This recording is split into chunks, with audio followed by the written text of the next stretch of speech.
All right, today marks the final day of the Pacific Air Show in Southern California, a major showcase of U.S. military aircraft and defense capabilities. While more than 500,000 people are expected to attend the annual event, these same fighter jets also play a critical role in real-world missions. One of these missions took place just last week when the U.S. intercepted Russian bombers and fighter jets that flew into Alaska's air defense base. CNN correspondent Julia Vargas Jones is joining me right now from Huntington Beach with more. And Julia, you found out firsthand how U.S. air defenses are keeping Americans safe. Yeah, we did. You know, a lot of people here today are getting to get a very close look at some of these planes. I will say, because of the government shutdown, a lot of the military pilots that we got to see and got to be with and talk to, and you see in the piece, they're not here today. The Canadian and the British Air Force instead showing up in full force here, Fred. We are going to see in just a few minutes some of those pilots jumping out of one of these planes just right here next to us. But take a look at what we saw from the air. Aircraft, this is an armed air defense fighter on guard. You have been intercepted. From the cockpit of a small twin-engine plane over California, this is what it sounds like when the U.S. military intercepts an aircraft that has violated restricted airspace. If you do not cooperate, you will be fired upon. We're in the King Air. We're the main target. So now look on your left side. The F-15s are on their way up. Then, one fighter jet emerges from the clouds. Okay, second one's right behind them, doing the same thing. It is a simulation, but real intercepts by the North American Aerospace Defense Command happen almost daily.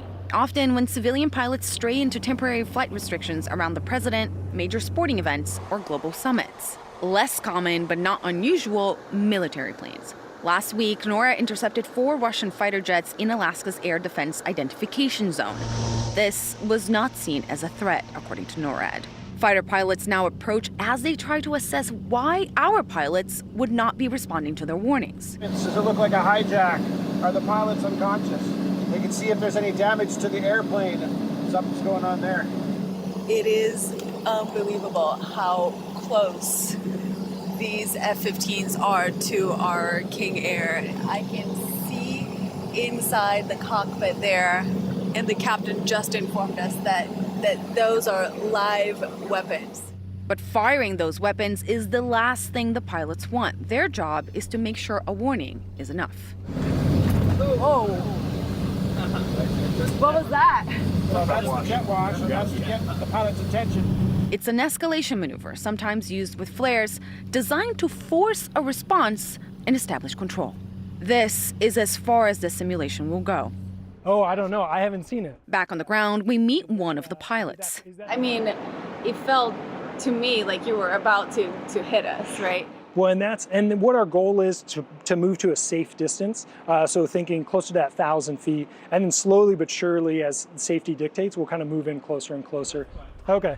Lieutenant Colonel Brandon says the protocols are the same, whether it's a lost weekend pilot or a foreign jet probing U.S. defenses. What are you looking for as you're trying to assess the situation? What I'm trying to do is try to build that 3D picture, or that God's eye view of where I am and where they are, and how I can maneuver in relationship to now get my aircraft, just like you saw, right tucked in tight in what we would call close formation. So that's what I'm trying to do, is use their words to build a picture in my mind, and then use my sensors to now mesh those two and then execute whatever the best game plan would be.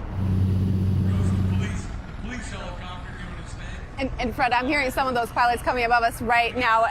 Those F-15 pilots will be part of the teams that will be monitoring the skies here in California in a series of major events that are upcoming, 2 back-to-back Super Bowls. We have the Olympics coming up, the World Cup. This is what they were trying to drill home, is that it is really important for those teams to be fully trained. Look, it costs up to $30,000 more or less to keep those planes in the skies for just 1 hour. So you can see how important those training hours are for those pilots and how important that safety of our skies it is for the United States. Right, and given all that in just a very short amount of time, it will indeed potentially be a very busy airspace. Great point of view. Julia Vargas Jones, thanks for bringing it to us. Appreciate it.